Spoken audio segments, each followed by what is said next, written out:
আমাদের সেইখানে যোগ্যতা সম্পন্ন লোক নিয়োগ দেওয়া হয় না, এটি একটি আমাদের ব্যর্থতা। যেখানে যে যোগ্য লোক আছে তাকে আপনারা রাষ্ট্রীয়ভাবে সেখানে নিয়োগ দিবেন। বিভিন্ন সময় আমরা দেখতে পাই এই সরকারের আমাদের বিভিন্ন, যেমন আমাদের নদী গবেষণা আছে একটি ফরিদপুরে, এত সুন্দর, এত স্থাপনা আছে, এত জায়গা আছে, কিন্তু কোনো কার্যক্রম নেই।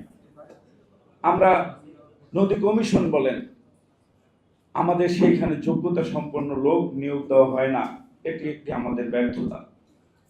এই বিষয়ে তিনি জানেন না। প্রশাসনের একজন ইসলামী ইতিহাসে পাশ করা একজন আছেন, তাকে ওখানে বসিয়ে দেওয়া হলো।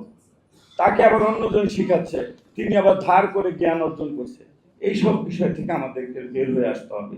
যেটা যিনি জানেন, যে বিষয়ে যিনি এক্সপার্ট, তাকে যদি সঠিকভাবে কাজে লাগানো না যায়, তাহলে এই কমিশন করে বা এই গবেষণা কেন্দ্র করে কোনো লাভ হবে না।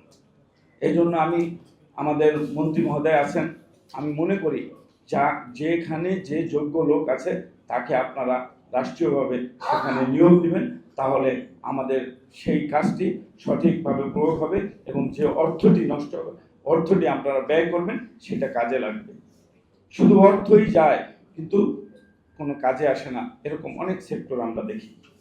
আপনারা সকলে সুন্দর বক্তব্য রেখেছেন, আমরা শুনেছি, আমরা সেটি চেষ্টা করব সেটা যেন বাংলাদেশ সরকার, এই সরকার জনাব তারেক রহমান মাননীয় প্রধানমন্ত্রী সেটা যেন মূল্যায়ন করে, সঠিকভাবে যেন আপনাদের কাজে লাগে, সেটা আমাদের চেষ্টা থাকবে। সকলকে ধন্যবাদ।